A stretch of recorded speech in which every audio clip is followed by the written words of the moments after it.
Okay. Thanks very much for inviting me to speak on the occasion of Periyar's 50th death anniversary.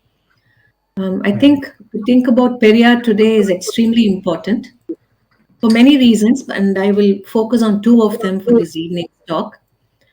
Periyar lived a very long life. He was 93 when he passed away, and till his very last days, he was active and held on to all those ideas that he had propagated all his adult life from the 1920s onwards. It's a long 70 plus years of criticizing the sources of inequality in Indian society. And I will try and list some of the more important aspects of his thought and then focus on one or two aspects which are very relevant today.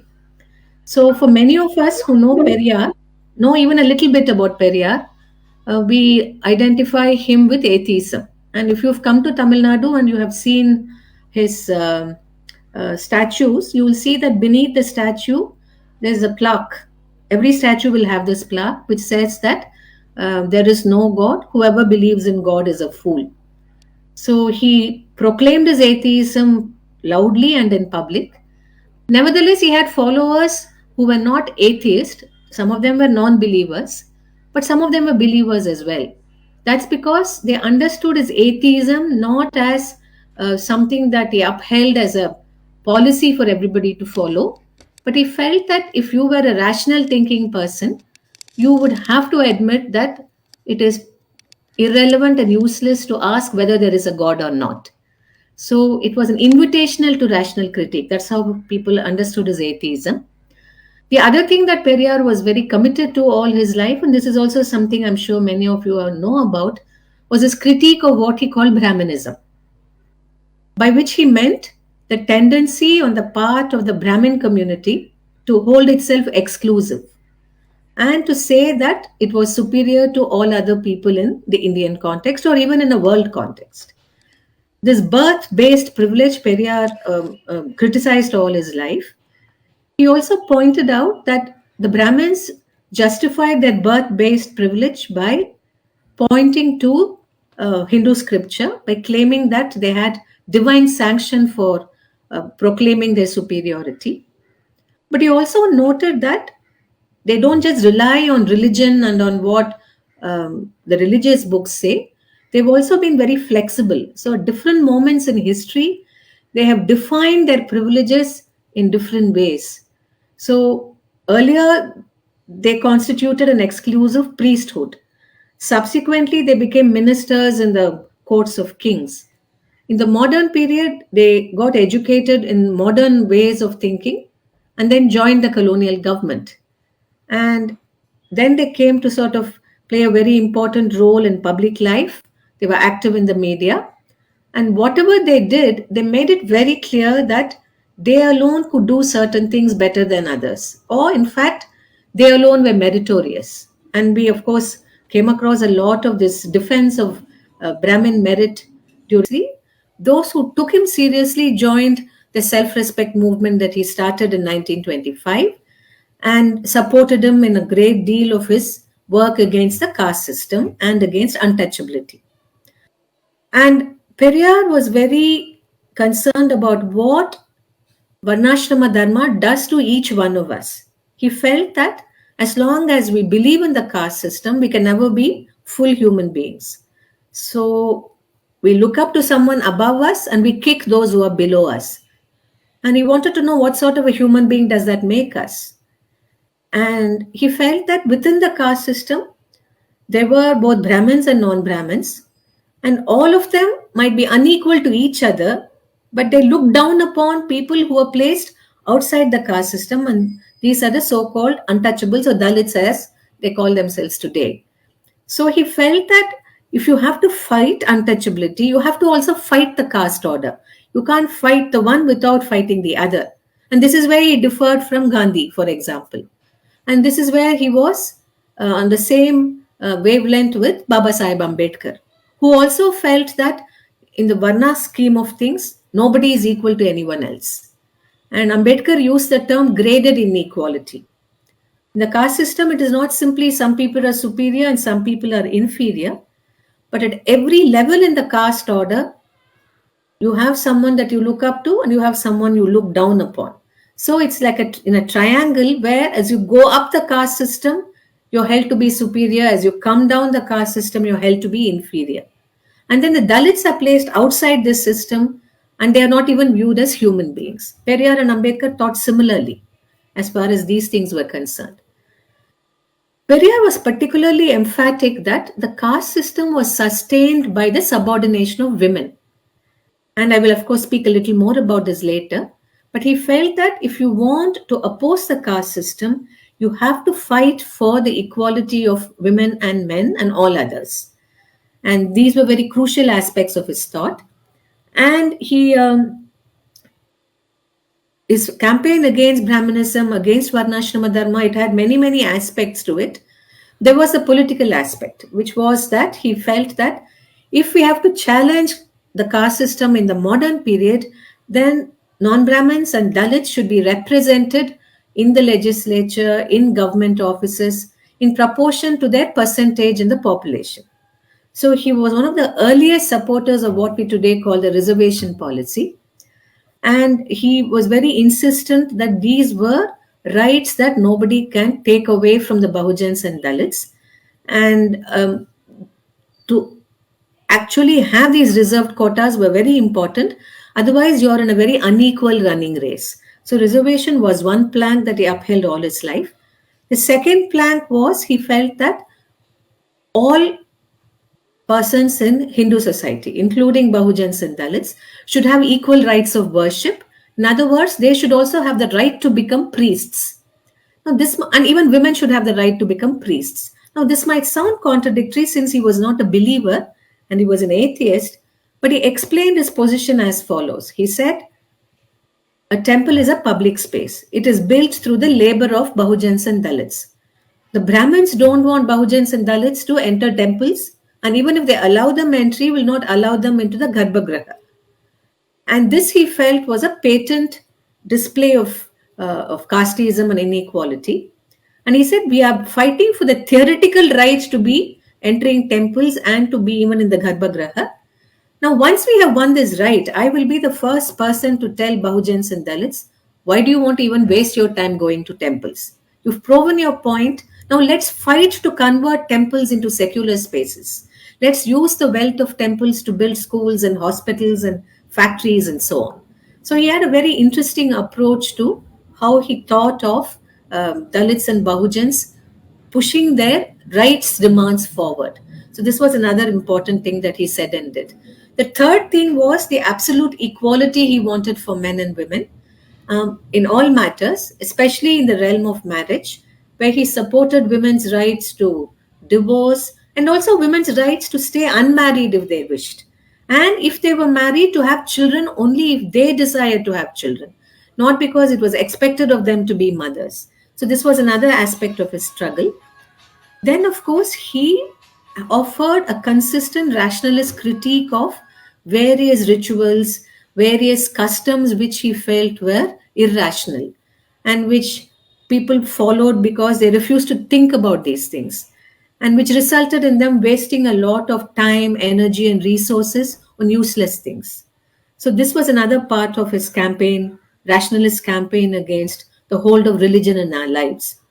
While much of his criticism was reserved for Hinduism, because as he said, he was born into the Hindu faith and he had a right to criticize it, he also criticized other religions. And great. He will translate. Comrade Viraya has come. He will translate. Yeah, I will. Should I stop now or continue? You stop now. You will translate. Then afterwards you can continue. Okay, I will stop now. Okay. Yeah. Viraya. మిత్రులారా, పెరియార్ ఆశించినటువంటి సమసమాజాన్ని సాధించాలి అంటే అనివార్యంగా మహిళల పైన ఉన్నటువంటి పురుషాధిక్యతను కానీ సామాజిక పెత్తనాన్ని కానీ అధిగమించకుండా సమసమాజాన్ని సాధించలేము అనేది పెరియార్ రూపొందించుకున్నటువంటి విధానంలో కీలకమైనటువంటి అంశం. అదేవిధంగా సమానత్వానికి సంబంధించి బహుజనులకి సంబంధించినటువంటి సమాన అవకాశాలు అందరికీ సమాన అవకాశాలు ఇవ్వకపోతే అసమానమైనటువంటి సమాజంలో వాళ్ళందరూ పోటీపడి విజయాలు సాధించడం సాధ్యం కాదు అన్నది ఆయన ఏర్పాటు చేసుకున్నటువంటి మౌలిక అవగాహన. అది ఈరోజు మనకి రిజర్వేషన్స్ రూపంలో కనపడుతూ ఉంది. అదేవిధంగా ఈ సమానత్వాన్ని మరింత విస్తరింపజేయడం కోసం గుళ్ళల్లో కూడా వీళ్ళకి అవకాశం ఉండాలి అనేది ఆయన ప్రతిపాదన. గుళ్ళల్లో అవకాశం ఉండాలి అంటే కేవలం భక్తులుగా దర్శనం చేసుకోవడానికే కాదు, పూజారులుగా గర్భగుళ్ళు ప్రవేశించడానికి కావాల్సినటువంటి అవకాశాలు కూడా వీళ్ళకి అవకాశం ఉండాలి అనేది ఆయన చేస్తున్నటువంటి ప్రతిపాదన. ఎందుకంటే ఆయన దృష్టిలో ఈ గుళ్ళన్నీ కూడా ఈ బహుజనుల యొక్క శ్రమతోటి నిర్మించబడినటువంటి స్థలాలు, ప్రజల సొమ్ముతో నిర్మించబడినటువంటి స్థలాలు. మరి అటువంటి స్థలాలు ఖచ్చితంగా లౌకిక వేదికలుగా ఉండాలి. ఆ స్థలాలకు సంబంధించినటువంటి, ఆ గుళ్ళకు సంబంధించినటువంటి నిధులు, మాన్యాలు, వీటన్నిటిని సామాజిక ప్రయోజనాల కోసం వెచ్చించాలి. బళ్ళు కట్టడానికి, హాస్పిటల్ కట్టడానికి, ఇటువంటి వాటికి ఉపయోగించాలి. ఆ విధంగా గుళ్ళని లౌకిక వేదికలుగా మార్చడానికి కావాల్సినటువంటి ఎజెండాను కూడా ఆయన తెర మీద తీసుకొచ్చాడు. So this was Periyar's multi-pronged campaign against the caste system, against the dominance of Brahmins, and against Varnashrama Dharma.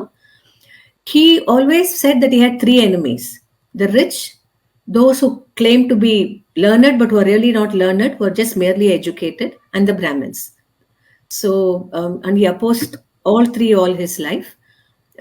And he supported governments that would endorse reservation, that would support social justice, and would carry out welfare measures that challenged the dominance of Brahmins. So this was part of how he took forward his battles against Brahmanism and Varnashrama Dharma.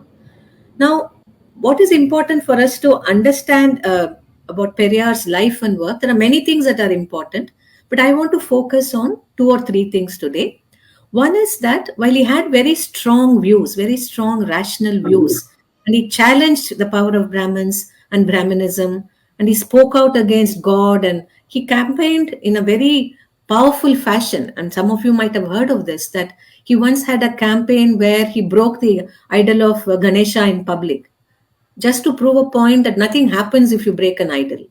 And then his followers would be part of temple festivals, and they would walk on fire and say, look, we are not believers, we can also walk on fire. So there's nothing special walking on fire. And then when his movement, self-respect movement, organized intercaste weddings or widow remarriages, these weddings would be held during the so-called inauspicious times, Rahu Kala and all that. And he would say, so nothing has happened to us because we are holding weddings in Rahu Kala.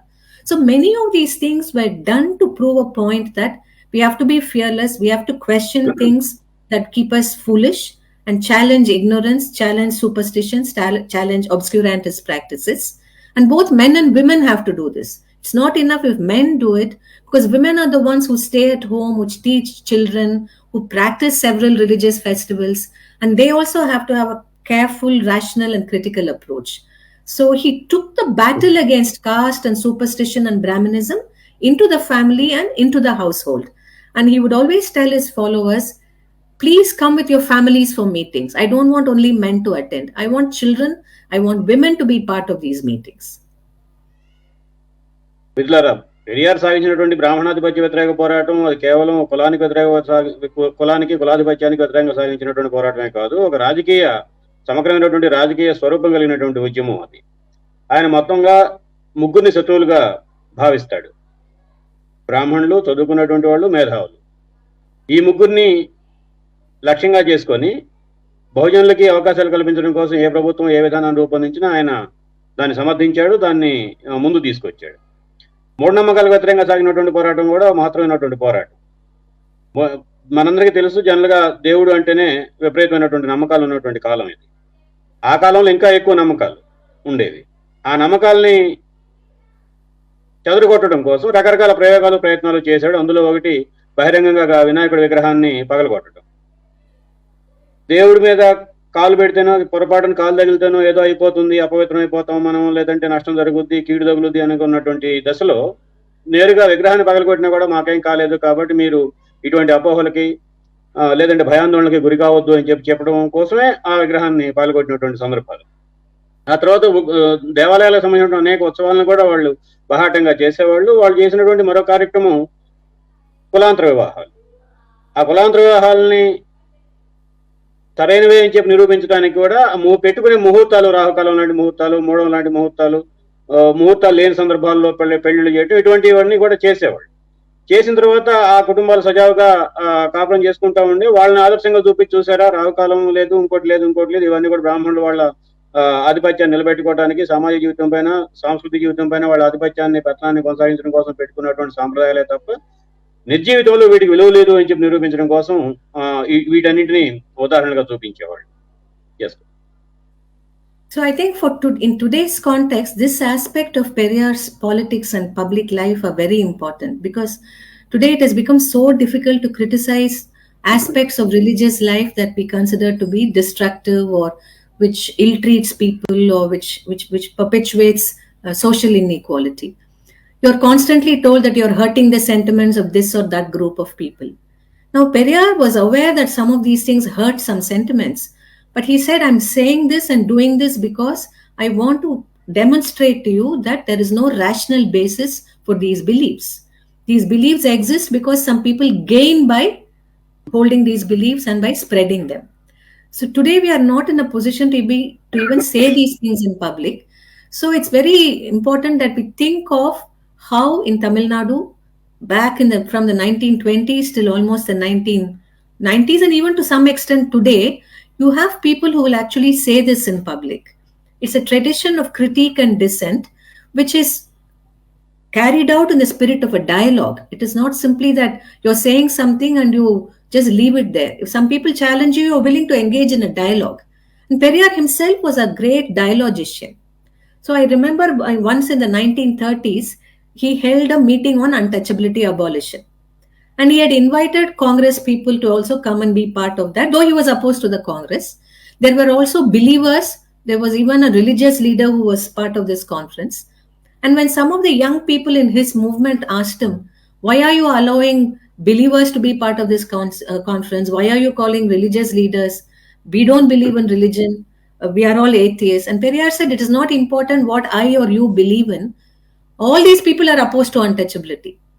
So it's important to hear all their views together and see if we can form a common platform for opposing untouchability.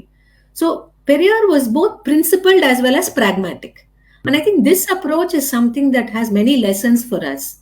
And he always wanted to establish his point of view through dialogue. No? So he said, even if the Shankaracharya was to call me, I will go for a meeting. While I'm on the Shankaracharya stage, I will speak my point of view. I'm not going to speak what he expects me to speak. So we have to be open to being present in other forums and state our point of view fearlessly. And in the course of one meeting, somebody threw a chappal on the platform because he was criticizing some aspect of religious belief. And then there was a lot of commotion in the audience, and some members of his own organization got into a fight with those who had thrown chappals. And Periyar said that's a very wrong thing to do. Just because they are being civil and violent, there's no reason why we have to be uncivil and violent. We have to be courteous, we have to be persuasive, and always indulge in a dialogue, even if it hurts us. I think this is a very important lesson for those of us who want to hold on to a point of view, and how to remain brave, how to remain principled. I don't know how much we can actually do this in today's context, but Periyar holds out an inspiring example here. మిత్రులారా, మూఢనమ్మకాలకు వ్యతిరేకంగా సాగుతున్నటువంటి పోరాటంలో కేవలం పురుషులు సమాజంలో కదిలొచ్చి ఒక వైఖరి తీసుకొని నిలబడితే సరిపోదు.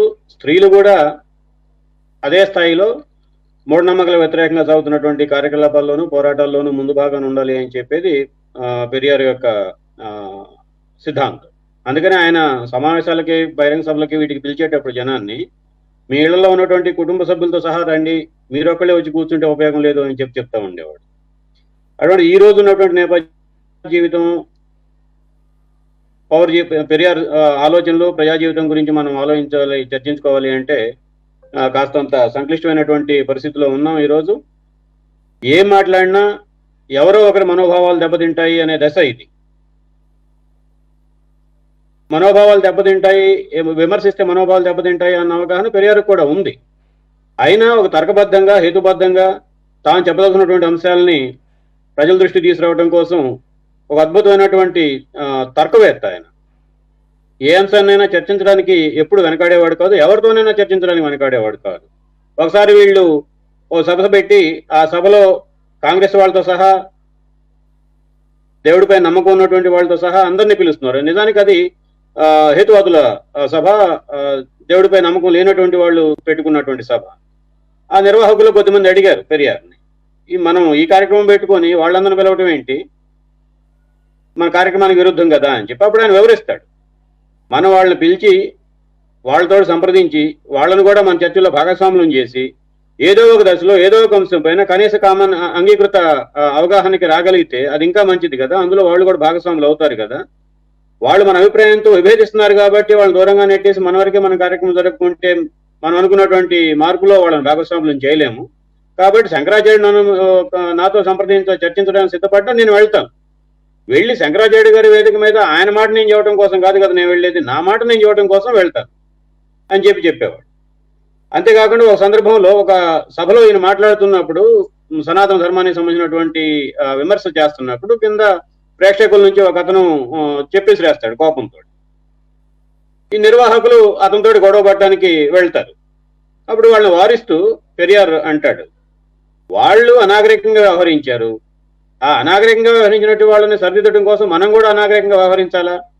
కాదు కదా, మనం నాగరికంగానే ఉండాలి, అర్థం చేసుకోవాలి, వాళ్ళ ఆవేశాలు చల్లారేంత వరకు మాట్లాడాలి, వివరించాలి, చర్చించాలి. ఆ విధంగా వాళ్ళని మనం కలుపుకురావాలి తప్ప వాళ్ళు తప్పు చేస్తే మనం కూడా అదే తప్పు చేస్తే వాళ్ళు దారికి వస్తారు అని చెప్పి అనుకోవడం కరెక్ట్ కాదు అని చెప్పేవాడు. ఈ రకంగా పెరియార్ జీవితంలో మనకు కనిపించేది ఆలోచన, ఆచరణ. ఈ రెండు ఆచరణతో ఈ రెండింటిని సమన్వయం చేసుకోవడం అనేది చాలా కీలకమైనటువంటి అంశం. ఈ రోజు ఉన్నటువంటి పరిస్థితుల్లో, దేశంలో ఉన్నటువంటి పరిస్థితుల్లో ఈ రెండింటిని ఏ మేరకు మనం మేళవించి ముందుకు తీసుకెళ్ళగలుగుతాము అనేది పెద్ద సమస్య అయినప్పటికీ ఇప్పటికీ మన తమిళనాడు సమాజంలో చూసుకుంటే 1920 నుంచి 1990 వరకు బలిష్టంగాను, బలీయంగాను ఇప్పటికీ ఒక మోస్తరు ధోరణిలో ఈ ఆలోచన ధోరణిలో ఆచరణలో ఉంటూ ఉన్నాయి. ఏదైనా సరే జనాన్ని చర్చలోకి ఆహ్వానించకుండా జనంలో ఉన్నటువంటి అభిప్రాయాలని మనం స్వీకరించి వాటిని చర్చించి దాంట్లో ఉన్నటువంటి తప్పుల్ని వాళ్ళకి అర్థమయ్యేటట్టు చెప్పడానికి సిద్ధం కాకుండా జనాన్ని మనం మరల్చలేము, మార్చలేము, జనాన్ని మనం అర్థం చేసుకోలేము అన్నది పెరియార్ జీవితాన్ని మనం గమనించినప్పుడు మనకి అర్థమవుతున్నటువంటి విషయం. Yes. So the second thing that's very important to learn from Periyar in this context is that if you're willing and open to dialogue, then you have to also learn to think rationally and critically. And he felt that that was something that you learn to do. You have to learn to think rationally and critically, by which he meant you have to look at a question from different points of view, assess the evidence, see what actually makes sense, push away what doesn't make sense, and then state your point of view. But he also made it clear that what I hold to be true today, what I think is right today, may not be right for all time. And he would actually jokingly say, even in a public meeting, 50 years afterwards, somebody will come along and say, oh, 50 years ago, there was this idiot called Periyar Ramasamy and he said all these things. So he was very willing to be proved wrong. If somebody could prove he was wrong through rational, evidence-based means, he was willing to accept that. And he felt that a time will come when even progressive ideas that he had espoused would be considered non-progressive. And even more progressive ideas will come to be. So he was very aware of the fact that human thought will continue to grow, that we must retain an open mind. We must always be open to self-examination. And he would, in fact, end many meetings by telling the audience, now you don't have to accept everything I say because I, Periyar Ramasamy, has said this. You go back, think about everything I have said, ask yourself if this matches your experience, find out where you're ignorant, and then you come to a decision about whether my ideas are right or wrong. So I think here he was a great democrat of ideas. He wanted people to retain an open and critical mind and think carefully. And this again in today's context is very important. Recently, I had the occasion to see a calendar put out by IIT Kharagpur.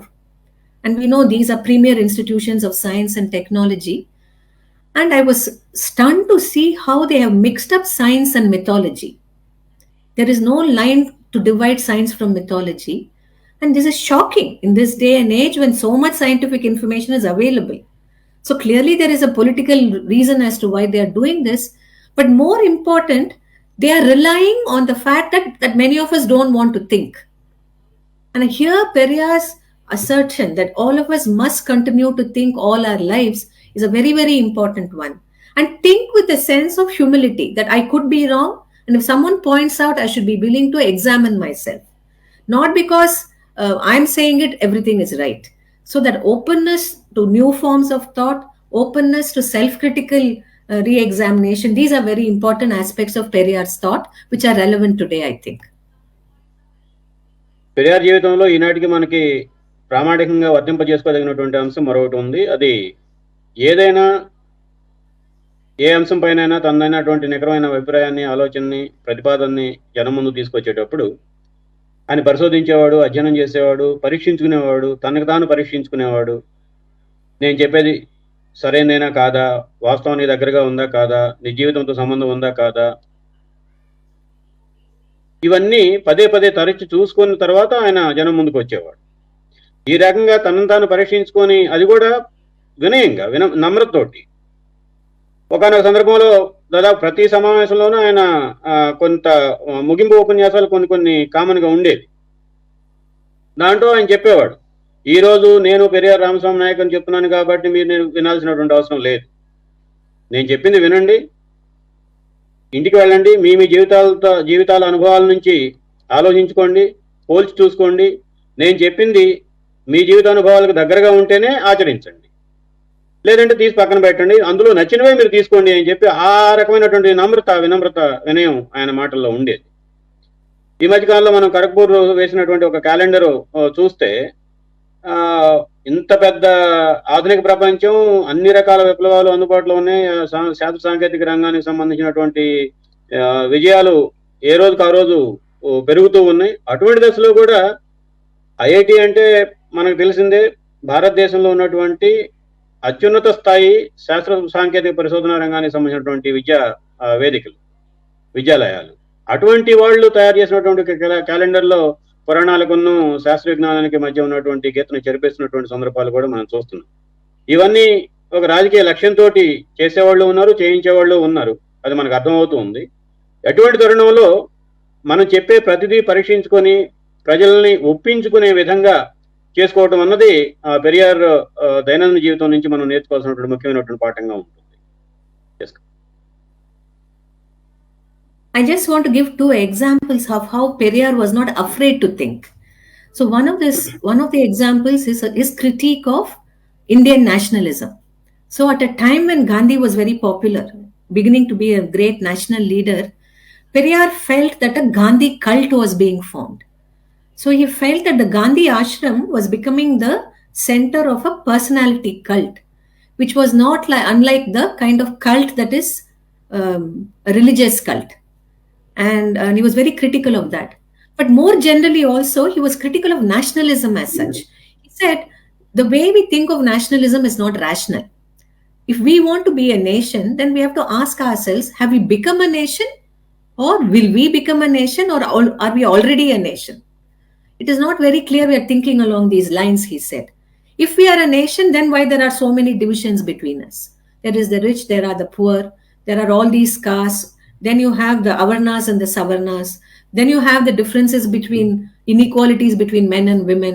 So when there is no fundamental equality, how can we be a nation together? And he felt that we have created a kind of an aura around nationalism so that nobody wants to question it anymore. And this is very relevant to us today, no? Today, any critique, any dissent is being met with the charge that we are seditious or that we are anti-national. And for Periyar, this was a very dangerous development, and he called attention to it very early in his political life, in the 1930s, at the beginnings of the nationalist movement, and when the nationalist movement had reached its popularity, that is. So he saw modern day nationalism as a kind of a religious myth. He felt it was a modern form of a religious myth, and one should be very vigilant and careful and criticize where criticism is needed, and not accept something because somebody says that this is for the nation. We have to ask, who forms the nation, who decides the good of the nation, and who represents the nation. These were all important questions for him. So this was one place where he knew that he would be unpopular, but he did not therefore keep back his opinions. And he spoke of these in several meetings throughout his life, starting from the late 1920s onwards. Periyar జీవితానికి సంబంధించి మనం చెప్పుకునేటప్పుడు తెలుసుకునేటప్పుడు రెండు ఉదాహరణలు ప్రత్యేకంగా ప్రస్తావించుకోవాలి. దానికంటే ముందు ఆయన మానవ జీవితంలో ఆలోచన నిరంతరం పురోగమిస్తూనే ఉంటుంది అని చెప్పి నమ్మిన మనిషి. అందుకే ఆయన మీటింగ్లో ఒకసారి చెప్తాడు, ఒక 50 ఏళ్ల తర్వాత ఈ రోజు నేను చెప్పినటువంటిది 50 ఏళ్ల తర్వాత అది సమకాలీనతని సంతరించుకొని ఉండకపోవచ్చు, కాలం చెల్లినటువంటి అంశంగా కూడా మారొచ్చు. ఓ 50 ఏళ్ళు 100 ఏళ్ల తర్వాత ఇంకొకళ్ళు ఎవరో వచ్చి పలానా టైంలో ఈ పెరియార్ అనే పనికిమాలిన వాడు ఉండేవాడు, వాడు ఎటు చెప్పాడు అని చెప్పి కూడా వాళ్ళు మాట్లాడుకునే అవకాశాలు ఉంటాయి. అంటే తాను చెప్తున్న దానికి కాలమాన పద్ధతి పరిస్థితిని బట్టి దానికి లోబడే ఉంటుంది, దాన్ని మించిపోదు అన్న ఆ నమ్రతని ఆయన ప్రతి సందర్భంలోనూ చెప్తూ ఉండేవాడు. ఈ ఉదాహరణకు సంబంధించి వస్తే జాతీయత గురించి, జాతీయ భావం గురించి మాట్లాడుకునేటప్పుడు ఆయన చాలా ఆలోచనాత్మకంగాను చాలా విమర్శనాత్మకంగాను పదే పదే హెచ్చరిస్తూ ఉండేవాడు. ఆ రోజుల్లోనే గాంధీ యొక్క ప్రభావం జాతీయోద్యమం పైన విపరీతంగా పెరుగుతున్నటువంటి సందర్భం. గాంధీ ఆలోచనలో ఆచరణ ఒక వ్యక్తి ఆరాధన వైపు నడుస్తున్నటువంటి దశ. గాంధీ అంటే అదొక శిలాసదృశమైనటువంటి ఉదాహరణ కింద ఆయన జీవితం కానీ, ఆలోచనలు కానీ, నడవడికి కానీ, మాటలు కానీ, ఉపన్యాసాలు కానీ, రచనలు కానీ ఆ రకంగా గుడ్డిగా నమ్ముతున్నటువంటి దశలో ఆయన చాలా అప్రమత్తంగా ఉండాలి అని చెప్పేవాడు. జాతీయవాదం, జాతీయత గురించి ఇది ఒక మతపరమైనటువంటి భ్రాంతిని సృష్టించే పదాలకి ఎటువంటి విలువ ఉంటుందో దీనికి కూడా అంతే విలువ ఉంటుంది అని చెప్పేవాడు. ఆ మాట చెప్పాలంటే చాలా సాహసం కావాలి ఈ రోజుల్లో. ఆ రోజుల్లో ఆయన దాన్ని చెప్పడం కోసం కూడా కొన్ని ప్రశ్నలు వేసేవాడు. జాతి అంటే ఏమిటి? మనం ఒక జాతిగా ఎదిగామా, ఎదుగుతున్నామా, లేదు ఎదగాల్సి ఉందా? ఒక జాతికి ఉండాల్సినటువంటి ప్రాతిపదిక ఏమిటి? అందులో ఉన్నటువంటి సభ్యుల మధ్య ఉండాల్సినటువంటి సంబంధాలు ఏమిటి? అంటే సభ్యులు అంటే తరగతులు, వివిధ తరగతుల యొక్క ప్రజానీకం మధ్య ఉన్నటువంటి సంబంధాలు ఏమిటి? అంటరాని వాళ్ళు, అంటగలిగినటువంటి వాళ్ళ మధ్య తేడాలు ఎందుకు ఉండాలి? ఒక జాతిగా మనం ఎదిగుంటే పేదల ధనికులు అన్న వ్యత్యాసాలు తెలియసుకుని ఎందుకు నిలబడిపోవాలి? సమానత్వం అన్న కోణం నుంచి మనం ఎందుకు ఆలోచించకూడదు? ఏవీ లేకుండా ఒక జాతిగా మనం ఉన్నాము అని చెప్పి మనమే సంతృప్తిపరుచుకునే పద్ధతికి వస్తే అది చాలా ప్రమాదకరమైనటువంటి అంశం అని చెప్పేవాడు. 1930-35 ఆ ప్రాంతానికి వచ్చేటప్పటికి ఒక జాతీయత భావాన్ని విస్తృతంగా ప్రజల్లోకి తీసుకొస్తున్నటువంటి కాలం అది. స్వాతంత్రోద్యమం యొక్క ఒకానొక దశలో ఉచ్చ దశ. ఆ దశలోనే ఇటువంటి హెచ్చరికని చేయాలి అంటే చాలా సాహసంతో కూడుకున్నటువంటి ఆలోచనాపరుడై ఉండాలి. అటువంటి ఆలోచనాపరుడు Periyar. So the other area where he was very bold and radical, and this is very important in today's context also, we've all seen the data put out by the National Crime Records Bureau, and the crimes against women are increasing by the day. And we also find it's very hard to also seek justice in the courts if the women victims are poor, from the working class, or if they are Bahujan Dalits and so on. We also find that even if some patent wrongdoing takes place, like we saw with the wrestlers, the women wrestlers sat in Dharna in Jantar Mantar for several days, and finally no justice was done to them. So we find that there is a certain attitude about crimes against women, and today you find a lot of people very casually sort of supporting the subordination of women in different ways. Public figures making atrocious statements and so on. Now, Periyar's views on women therefore become very, very important. And there are 3 levels to his understanding. One is a theoretical level. So he says that when did the subordination of women start? And he appears to have read Engels' Origin of Families, Private Property and the State. And he says that the subordination of women started at the same time that there were class divisions. But he does not call it class divisions. He says at the same time as when some people decided they needed other people as their slaves. And so he argued in the Indian context, the beginnings of untouchability and the beginnings of women's subordination happened at the same time. This was his theoretical argument. So if you have to fight the subordination of women, you have to challenge gender inequality. you also have to challenge the overall system where some people labor for other people. So this was his understanding of the social system which produced women's inequality. That is one point. The second thing he said was the relationship between men and women are unequal. And where does this inequality start? It starts in the family. And it starts in the family in these ways. Women are seen only as wives and mothers. They are not seen as full human beings. And women also learn to see themselves only as wives and mothers. They don't think they can lead their lives otherwise. So, at one point in his political life, he would address women saying, why do you want to get married? Why can't you lead socially useful lives? Marry only when you are financially independent, when you know your mind. Till then, you do social service. Till then, you become part of political movements for social and political justice. So, he wanted women to be full citizens in that sense, participate in the public life of the country. So, this was a second thing where he told women they must stop thinking of themselves in limited ways. The third thing was the ideologies which supported women's subordination. And the ideologies that he criticized all his life was, one is the ideology of beauty, that a woman is valued only if she is physically or sexually attractive. This he opposed. The second thing was what he called compulsory motherhood. Every woman is expected to be a mother. And he wondered why should that be the case? That is something that a woman can choose to be, but that is not her destiny.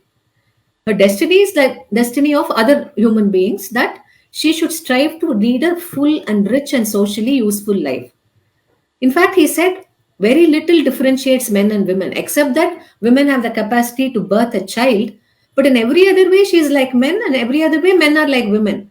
Both can get angry, both can feel sad, both can feel a sense of happiness, both can do almost every kind of labor. So, where is the question of inequality when it comes to a relationship between the two genders?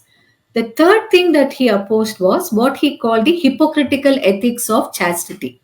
Why are women alone expected to be chaste, but men can actually have multiple partners? So we have to rethink all these things. And unless we challenge the subordination of women, we can never reset the family life in India. And if you can't reset family life, you can't reset social life. So his critique of gender inequality and his support of women's rights in all spheres of life were very important aspects of his ideology. And I don't think there has ever been a more radical political thinker on the subject of women and feminism from amongst India's various progressive movements. Mahatma Phule was one such radical, Babasaheb Ambedkar was another, but I think Periyar was very acute in his criticism of the Indian family system as such.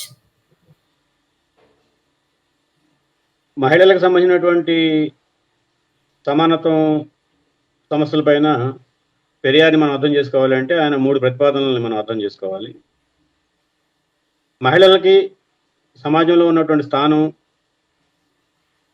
అణిచివేయబడినటువంటి స్థానం, లేదంటే 2వ తరగతి పౌరులుగా ఉన్నటువంటి స్థానానికి పునాదులు ఏమిటి అనేది ఆయన మొట్టమొదట వేసుకునే ప్రశ్న. ఆ ప్రశ్నకి ఆయన కలిగినటువంటి సమాధానం, అంటే ఆ సమాధానాన్ని బట్టి మనకు అర్థమయ్యేది ఆ రోజుల్లోనే ఆయన ఎంగెల్స్ రాసినటువంటి పుస్తకాలని చదివినట్టుగా మనకు అర్థమవుతుంది. ఎంగెల్స్ రాస్తాడు సమాజంలో వర్గ విభజనతో పాటే మహిళల్ని 2వ శ్రేణి పౌరులుగా గుర్తించడం కూడా మొదలైంది అనేది ఆయన రాస్తాడు.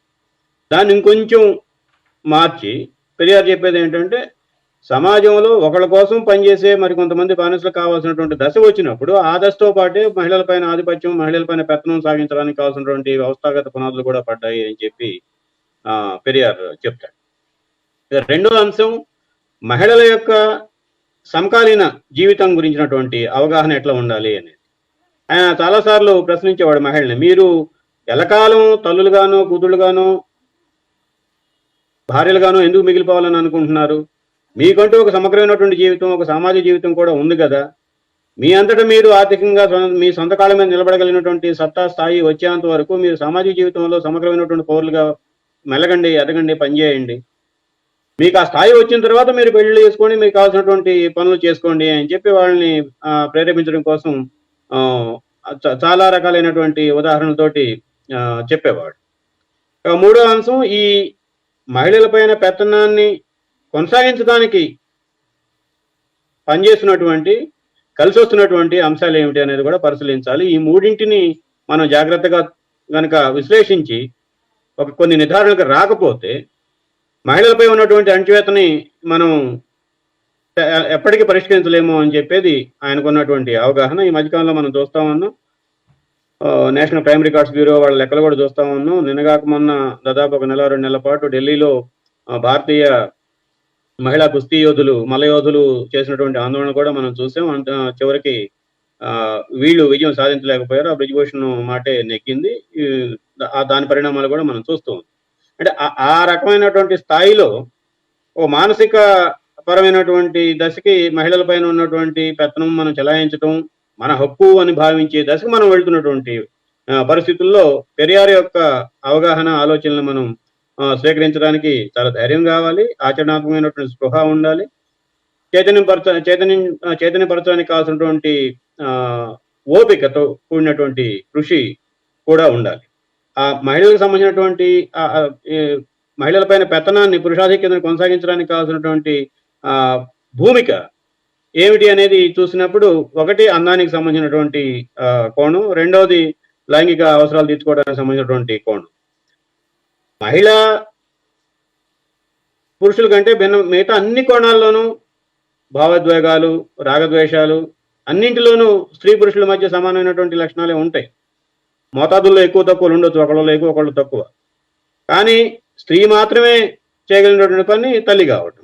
అంత మాత్రాన అదొక్కటే ఆవిడ జీవితానికి పరమార్థమా, చర్మాంకమా? అలా కాకూడదు అనేది పెరియార్ ప్రతిపాదిస్తున్నటువంటి అంశం. మీరు కావాలనుకున్నప్పుడు మీ అవసరాలకు అనుగుణంగా మీరు కుటుంబాన్ని పోషించుకోవచ్చు. కానీ ఈ కుటుంబ వ్యవస్థ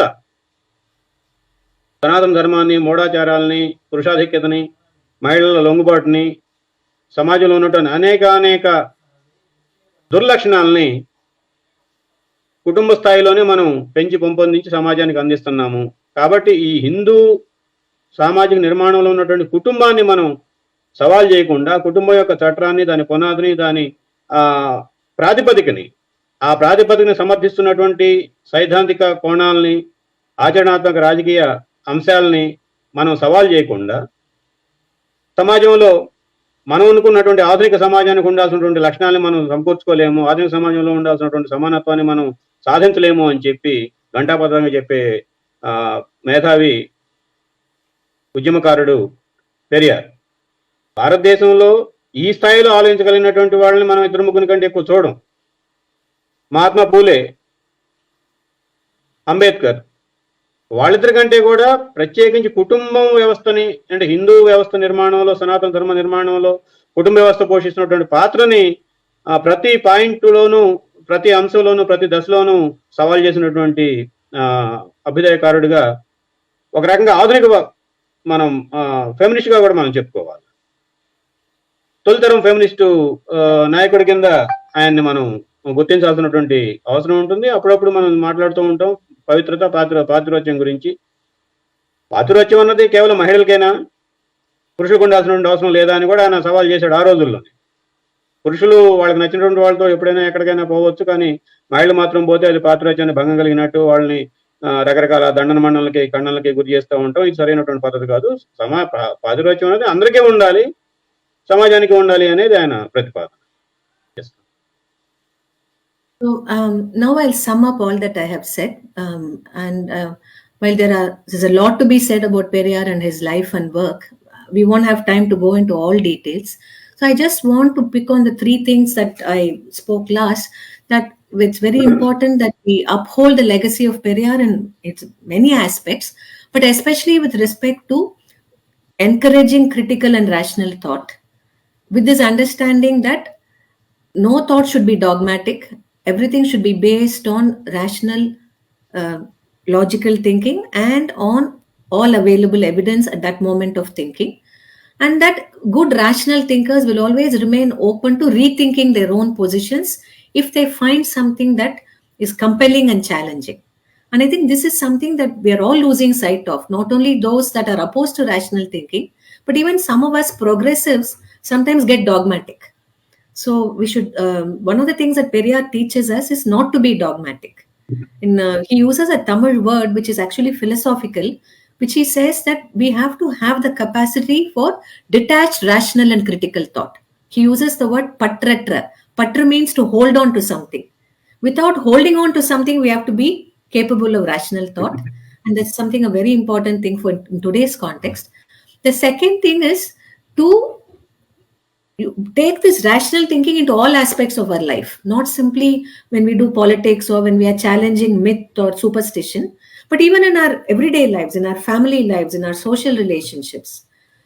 Because Periyar very firmly believed that equality is a rational principle, that human beings alone are capable of explaining why we should be rational and equal. So, equality is something that we can't turn our backs to.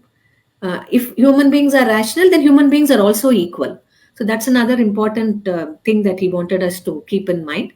And thirdly, in the domain of the family, the domain of male female relationships, of gender relationships, it's important to remember that whatever we have been told throughout history about differences between men and women, ultimately there are no fundamental differences. There may be physical differences when it comes to childbearing, but in no other manner is a woman less capable than a man or unequal to a man.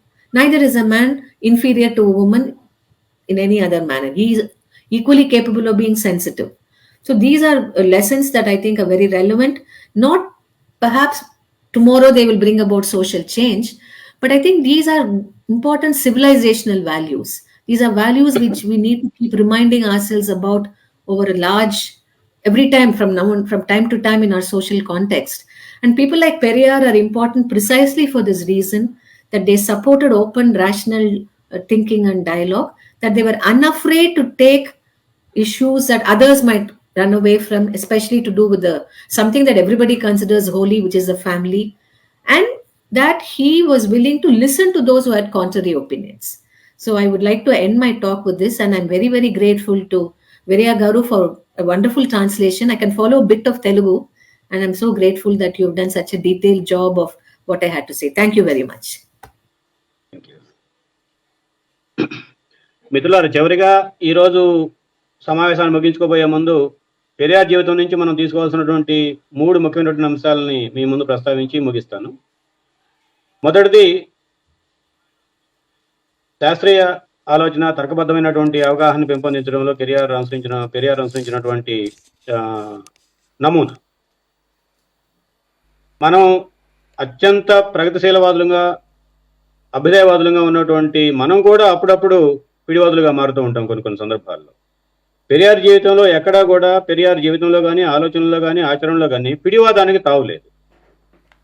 ఆయనలో ఉన్నటువంటి మరొక ముఖ్యమైనటువంటి గుణం ఏంటంటే, తాను ఒక సిద్ధాంతాన్ని లేదంటే సూత్రాన్ని ప్రతిపాదించిన తర్వాత దాన్ని అనుభవంలో పరీక్షించుకొని అవసరమైతే సవరించుకోవడానికి సిద్ధపడే మనిషి. అటువంటి నాయకత్వ లక్షణాలు చాలా అరుదుగా ఉంటాయి. అభ్యుదయవాదులు కూడా అరుదుగా ఉన్నటువంటి సందర్భాలను మనం చూస్తూ ఉన్నాం. అది ఒకటి. రెండవ లక్షణం మనం పెరియార్ దగ్గర నుంచి మనం నేర్చుకోవాల్సింది సమానత్వం సంబంధించినటువంటిది. ఆ సమానత్వానికి, తార్కిక సామర్థ్యానికి మధ్య ఉన్నటువంటి సంబంధాన్ని కూడా ఆయన పదే పదే ప్రస్తావిస్తాడు, నిరూపిస్తాడు. ఒక సమాజం సమానత్వాన్ని సాధించాలి అని చెప్పని అనుకుంటే ఖచ్చితంగా తర్కబద్ధంగానే ఆలోచించాలి, వ్యవహరించాలి, సమస్యలను పరిష్కరించుకోవడానికి ప్రయత్నం చేయాలి. ఆ సామర్థ్యం లేనప్పుడు సమాజాన్ని సాధించడానికి వేయాల్సినటువంటి అడుగులు పడాల్సినంత వేగంగాను, పడాల్సినంత కరెక్ట్గాను, సజావుగాను పడకుండా ఉండే ప్రమాదం కూడా ఉంది అనేది ఆయన చెప్పే అంశం. మూడవది, తాను సరైనది అని నమ్మిన అంశం కోసం, సమస్య కోసం నిలబడే తత్వం, ఛాలెంజ్ చేసే తత్వం. ఉదాహరణకి కుటుంబం గురించి మనం మాట్లాడుకుందాం. కుటుంబం అనేది మన భారతీయ సాంప్రదాయం అత్యంత పవిత్రమైనటువంటి, దాన్ని ముట్టుకోవాలన్నా, దాన్ని పట్టుకోవాలన్నా, దాని మీద విమర్శ చేయాలన్నా చాలా చాలా ఆలోచించాల్సినటువంటి సందర్భాలు మన జీవితంలో అనేక సందర్భాలు కనిపిస్తాయి. అటువంటిది ఆ కుటుంబాన్ని కూడా మనం ప్రజాతంత్రీకరించాలి, అన్నది ఆయన ముందుకు తీసుకొచ్చినటువంటి అంశం. ఇటువంటి ఇవేవి కేవలం పెరియార్ కాలానికి లేదు ఈ రోజు ఉన్నటువంటి భారతీయ పరిస్థితులు కాలమాన పరిస్థితులకు మాత్రమే పరిమితమైనటువంటి అంశాలు కావు. ఈ మూడు కూడా నాగరికతకు పునాదులుగా ఉన్నటువంటి పరిణామంలో కీలకమైనటువంటి పాత్ర పోషించినటువంటి అంశాలు ఈ మూడు. కాబట్టి ఈ మూడు లక్షణాలని మనం ఈ రోజు గుర్తు చేసుకోవడానికి పెరియార్ జీవితం, ఆచరణ, మహిళల పట్ల పెరియార్ యొక్క అవగాహన గురించి 4 అభిప్రాయాలు తెలియజేయడం అవకాశం ఇచ్చిన విజ్ఞాన కేంద్రానికి ధన్యవాదాలు. There is a question. See, Periyar joined Justice Party. How did you view his joining Justice Party, which is considered very conservative? I'll answer the question right away. Yeah, please. Okay. Yeah. No, the Justice Party was a very interesting group of people. It had both landlords and zamindars and rich and powerful people, but it also had a middle class intellectual group within it, which was liberal and open to change and reform. And in fact, Justicites undertook some very important social campaigns, the right for Dalits to enter temples, and a very important Justicite, the leader, Kannapar, actually burnt the Manusmriti in public. So Periyar had a way of connecting with all these radical aspects of the Justice Party's, those who were part of the Justice Party. He also felt that it was important to offer a counter to the Congress Brahmins. And he felt that the Justice Party, which had a certain liberal attitude when it came to social matters, they may not be radical with respect to politics or economics, but some of them were liberal when it came to matters, and that they should therefore be supported in the colonial legislature because they also helped to bring about some progressive laws. Recently, you have this book by Manoj Mitta on the legislation that was passed against various caste-based discrimination in the colonial period. And you see how a lot of that happened during the Justice Party period in the presidency. So that was part of it. But he was also critical of the Justice Party. He was both critical, he was both wanting to sort of work with them. మిత్రులారా, ప్రశ్న ఏమిటంటే, ఇంత అభ్యుదయవాది, ఒక రకంగా సామాజిక విప్లవకారుడు పెరియార్ మితవాద ధోరణులు లక్షణాలు కలిగినటువంటి justice పార్టీలో చేరి ఎలా పనిచేశాడు అనే దానికి గీతా గారు ఇచ్చినటువంటి సమాధానం. ఆ రోజు జస్టిస్ పార్టీ ఒక విలక్షణమైనటువంటి బృందం. దాంట్లో మితవాద కోణాలు ఉన్నాయి, ఆధునిక కోణాలు, అతివాద కోణాలు అని చెప్పిన అనలేం కానీ ఆధునిక కోణాలు ఉన్నాయి. ఉదాహరణకి దళితులకి దేవాలయాల్లో ప్రవేశం కల్పించటం, మూఢ విశ్వాసాలకు వ్యతిరేకంగా ఉండటం, బ్రాహ్మణాధిపత్యాన్ని సవాల్ చేయడం, ఇటువంటి అంశాల్లో కొన్ని తీవ్రవాద లక్షణాలు పెరియార్ని ఆకర్షించాయి. తన అనుకున్నటువంటి ఆలోచనలకి దగ్గరగా వాళ్ళు కూడా ఉన్నారు కాబట్టి వాళ్ళతోటి కలిసి నడవడానికి ఆయన సిద్ధపడ్డాడు. దీంతో పాటు మనకు ఈ మధ్యనే వలసవాద పరిపాలనలో సాగినటువంటి కొన్ని చట్టాలు, వీటి గురించి మనోజ్ మిట్టా అనే రచయిత ఒక పుస్తకాన్ని కూడా రాశాడు. అవన్నీ అక్కడ చర్చ బాగా జరిగింది. ఏ చట్టం ఏ నేపథ్యంలో వచ్చింది, ఎవరు ప్రతిపాదించారు, ఎవరు సమర్థించారు, అటువంటి వాటిలో కొన్ని అభ్యుదయకర ధోరణులకి పునాదులు వేస్తున్నటువంటి చట్టాలని జస్టిస్ పార్టీ కూడా సమర్థించింది కాబట్టి ఆయన జస్టిస్ పార్టీలో క్రియాశీలకంగా మాట్లాడారు. There is another question that he visited many countries including USSR, and what is his views on USSR and socialist system there? It's a very important question. He visited the USSR in 1931, 1932, and initially his interest was in trying to understand how the Soviet state had made policies around atheism. And he was particularly interested in what they had done with the religious institutions. You know that Tsarist Russia had a number of religious institutions and the church was very powerful. So he wanted to know how the socialist state had handled the role of religion in public life. That was his interest. But once he got there and he was taken to different parts of the Soviet Union, he also was very interested in the kind of social institutions that they had built. For example, the common kitchen. He felt that the common kitchen was a very important institution because it freed women from housework and allowed them to participate in social production and in socially productive activities. So he came and wrote a lot about institutions like that. He was also very interested in workers' housing. How did they think about workers' housing? How were many people made to share a set of common facilities? He was particularly taken with the fact that in these huge workers' housing complexes, everybody took turns to keep the premises clean. Because in the Indian system, you know that we've relegated sanitary labor to a certain Dalit community. So for him, it was very important that everybody practice sanitary labor in the Soviet Union. So he was very interested in socialist institutions. Thirdly, he felt that the status of women had improved considerably. And after his return from the Soviet Union, he made it a practice to for the self-respect movement to celebrate May Day regularly. And there was a lot of interesting writing by women in the self-respect movement on socialism and women, and how women are also workers and so on. So his visit to the Soviet Union had a very interesting impact on him in the immediate decade after he came back. He retained a general interest in socialism, but I don't think he was drawn to communist politics as such, though he did not mind working closely with the left during the period that the Communist Party was banned. And in fact, his Dravidar Kazhagam gave refuge to a number of underground communist activists during that time. So that was the extent of his interest in the Soviet Union. ఇట్లా ప్రశ్న పెరియార్ చాలా దేశాలు పర్యటించాడు, Soviet రష్యాతో సహా. Soviet Russia పర్యటించి వచ్చిన తర్వాత ఆయన ఆలోచనలో వచ్చినటువంటి మార్పులు ఏమిటి, ఆయన అవగాహనలో కమ్యూనిజం పట్ల ఆయనకు వచ్చినటువంటి అవగాహన ఏమిటి అనేది ప్రశ్న. గీతాగారు ఇచ్చినటువంటి సమాధానాల్లో 1931లో ఆయన రష్యా వెళ్ళొచ్చాడు.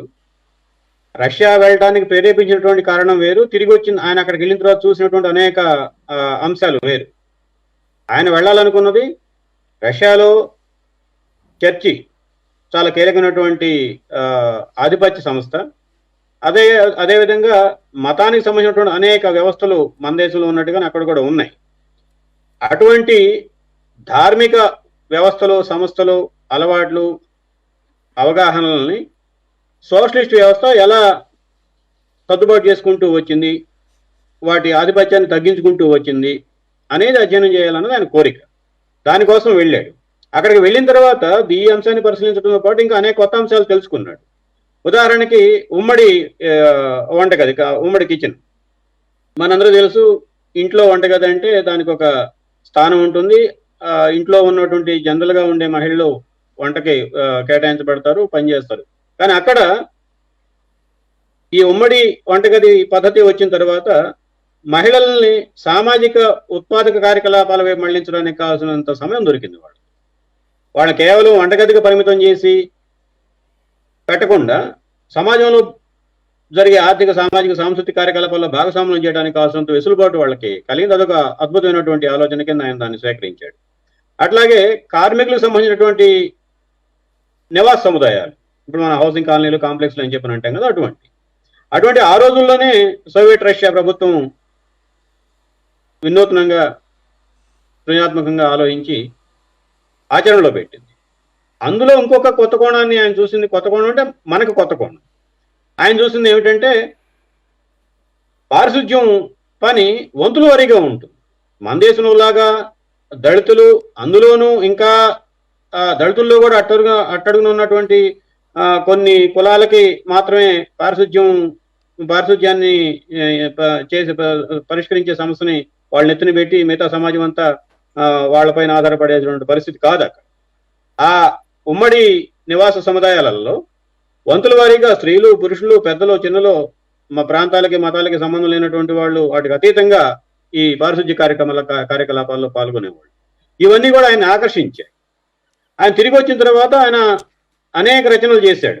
మహిళలు, సమాజం, మహిళలు సమానత్వం, ఇటువంటి అంశాలకు సంబంధించి, మహిళలు రాజకీయ జీవితం, వీటికి సంబంధించి. అయితే ఈ రష్యా వెళ్ళొచ్చిన తర్వాత కూడా ఆయన సోషలిజం పట్ల ఒక సాధారణమైనటువంటి ఆసక్తి కలిగినటువంటి వాడిగానే ఉన్నాడు తప్ప కమ్యూనిస్ట్ రాజకీయాల వైపు రాలేదు. కానీ ఆ కాలంలో భారతదేశంలో కమ్యూనిస్టులపై జరుగుతున్నటువంటి దాడిని తట్టుకోవడం కోసం అనేక మంది కమ్యూనిస్ట్ ఉద్యమ నిర్మాతలు, కార్యకర్తలు, సానుభూతి పరులు, సభ్యులు అండర్గ్రౌండ్కి అజ్ఞాతంలోకి వెళ్లాల్సినటువంటి సందర్భాలు చాలా వచ్చాయి. ఆ కాలాల్లో ద్రవిడ కజగం అటువంటి అజ్ఞాతంలో ఉన్నటువంటి కమ్యూనిస్ట్ కార్యకర్తలందరికీ ఆశ్రయం ఇచ్చి వాళ్ళకి కావాల్సినటువంటి రక్షణలు ఏర్పాటు చేసినటువంటి సందర్భాలు కూడా ఉన్నాయి. ఆ మేరకి ఆయన రాజకీయాలని సోవియట్ రష్యా పర్యటన ప్రభావితం చేసిందని చెప్పి మనం చెప్పుకోవచ్చు. Right. Hello. Another question is, at one time, Annadurai Karunanidhi left DK, Dravida Kazhagam, and they started DMK. Was there any negative impact of Dravida movement because of this? That's a complex question. I will try and answer it simply. I think Periyar and Annadurai and the younger people who left the party, the fundamental difference was how are we going to understand Indian independence? So you will remember that, the Communist Party first welcomed independence, but later on said, "Hey, Azadi jhoot hai." So likewise, Periyar announced even in August in 1947 that this is false independence. It has retained the structure of the colonial state and left the government in the hands of the Brahmins and the Baniyas. So I will not celebrate Independence Day. I will consider it a black day. Annadurai and others felt that India is a reality. We are a free nation today. We must participate in the democratic process, perhaps even the electoral process, and see if we can take our ideas into the legislature. Of course, the immediate reason they gave was that Periyar married somebody much younger than him, and therefore we are leaving the party. But if you look into the documents of that period, you realize there are more fundamental differences. Now, what was lost and what was gained is an interesting question. I think some things were gained also, because I think what the DMK did was, because its leadership was very young also, they carried some of these ideas of Periyar to a very broad-based audience. And they democratized the way in which you conveyed ideas. Almost every DMK leader of that generation ran a newspaper. And many of them were from lower middle class or working class communities, and from the Bahujan communities, somewhere from the Dalit communities. And they had a great hold over the poorest sections of the population. And they were most popular amongst those sections. In fact, Dalits were drawn in large numbers to the DMK because of their very attractive way of speaking and carrying these ideas into different realms. Periyar spoke like a teacher, whereas Annadurai and Karunanidhi spoke to the popular audience. It is like the difference between somebody who lectures and somebody who communicates through theater or cinema. It is attractive. It brings together a large group of people. So I think at one level it democratized public life, but some of the most fundamental criticisms that Periyar had about Brahmanism, about untouchability, about gender inequality, these became very generalized criticisms rather than the kind of very sharp understanding Periyar had of these issues. So I think that was a bit of a loss. There's a lot that one can say about what was lost and gained, but for me, the most immediate thing that comes to mind is that the more acute perceptions of Periyar got watered down. At the same time, some of these ideas reached a wider number of people in the 50s and 60s, which I think had its own important influence on Tamil Nadu public life. మిత్రులారా, మరో ప్రశ్న వినయ్ గారు అడిగింది, పెరియార్ నుంచి అన్నాదురై కరుణానిధి ఎప్పుడు విడిపోయారు, దానికి సంబంధించినటువంటి నేపథ్యం ఏంటి అనేది. గీతా గారు ఇచ్చినటువంటి సమాధానం అది సంక్లిష్టమైనటువంటి ప్రశ్న, సంక్షిప్తంగా సమాధానం చేయడానికి ప్రయత్నం చేస్తానని చెప్తూ, ఆ కాలంలో కొన్ని మౌలిక అంశాలపైన పెరియార్కి అట్లాగే ఆయన సహచరులకి, కీలకమైనటువంటి సహచరులకి మధ్య భిన్నాభిప్రాయాలు వచ్చాయి. స్వాతంత్రం వచ్చినప్పుడు పెరియార్ ఈ స్వాతంత్రం నిజమైనది కాదు అనే అవగాహనతో ఉన్నాడు. కానీ అన్నాదురై అట్లాగే కరుణానిధి మనకు ఒక అవకాశం వచ్చింది నూతన సమాజం నిర్మించుకోవడం కోసం, మన ఆలోచనల్ని ఆచరణలో పెట్టడానికి కావాల్సినటువంటి వెసులుబాట్లు వ్యవస్థాగతంగా మనకు అందుబాటులోకి వస్తున్నప్పుడు మనం వాటిని ఎందుకు ప్రయోగాత్మకంగా స్వీకరించకూడదు అనే ఆలోచనతో వాళ్ళు ఉన్నారు. కానీ బయటికి చెప్పింది మాత్రం సిల్లీ రీజన్ కారణం చెప్పారు. ఆవిడ పెరియారు ఆయన వయసు కంటే చాలా తక్కువ వయసులో ఉన్నటువంటి ఆమెను పెళ్లి చేస్తున్నాడు కాబట్టి మేము విభజించి వస్తున్నాము అని చెప్పారు. కానీ వాస్తవం అది కాదు. ఆ కాలంలో ఉన్నటువంటి పార్టీ పత్రాలను మనం పరిశీలిస్తే చాలా లోతైనటువంటి భిన్నాభిప్రాయాలు, భేదాభిప్రాయాలు వాళ్ళ మధ్య ఉన్నాయి. ఆ అభిప్రాయాలు అంతిమంగా డీకే ద్రవిడ కజగం కాస్త ద్రవిడ మున్నేట్ర కజగం కింద మారటానికి, ఒక రాజకీయ జీవితంలోకి ప్రవేశించడానికి దారితీసింది అనేది మనకు అర్థమవుతుంది. స్థూలంగా చూసినప్పుడు ఆ విభేదాలను మనం సంక్షిప్తీకరించి చెప్పుకోవాలి అంటే, పెరియార్ ఒక ఉపాధ్యాయుడిలాగా ఉంటే అన్నాదురై అట్లాగే కరుణానిధి వివిధ సాంస్కృతిక రంగంలో ప్రవేశం ఉన్నటువంటి వాళ్ళు కాబట్టి ఓ భిన్నమైనటువంటి కోణంలో ప్రజలను సమీకరించడానికి వీళ్ళకి అవకాశం కుదిరింది. ఆయన చేసేది ఉపన్యాస ధోరణి, వీళ్ళది సాంస్కృతిక రంగంలో ఒక నాటకం ద్వారా, ఒక పాట ద్వారా, ఒక కళారూపకం ద్వారా ప్రజలను ఆకర్షించడానికి వీళ్ళకి ఎక్కువ అవకాశాలు ఉంది. ఆ రంగం చూసినప్పుడు డిఎంకే తమిళనాడు రాజకీయాలని కాస్త ప్రజాతంత్రీకరించడంలో కీలకమైనటువంటి పాత్ర పోషించింది. కొంత విశాలమైనటువంటి జనం దగ్గరికి పెరియార్ మౌలిక ఆలోచనలు, బ్రాహ్మణాధిపత్యం, కుల సమస్య, వీటి మీద కొంత రిజర్వేషన్స్ ఉన్నప్పటికీ స్థూలంగా పెరియార్ ఆలోచనని, హేతువాద దృక్పథాన్ని సాధారణ జనం దగ్గర తీసుకెళ్ళడానికి ఈ ప్రయోగం బాగా ఉపయోగపడింది అని మనం చెప్పుకోవాలి. Ambedkar led many movements, but politically he was not that impressive. After Ambedkar, Maharashtra and those areas, they did not come to power. Same is the case with Ram Manohar Lohia. Of course, the Socialist Party came into power, but they don't follow the Ram Manohar Lohia's views. But how come Tamil Nadu is still following Dravida Munnetra Kazhagam ideas? What is the reason behind it? Why politically they are very successful? I think what the Periyar movement did was it created what Antonio Gramsci calls a new common sense. No?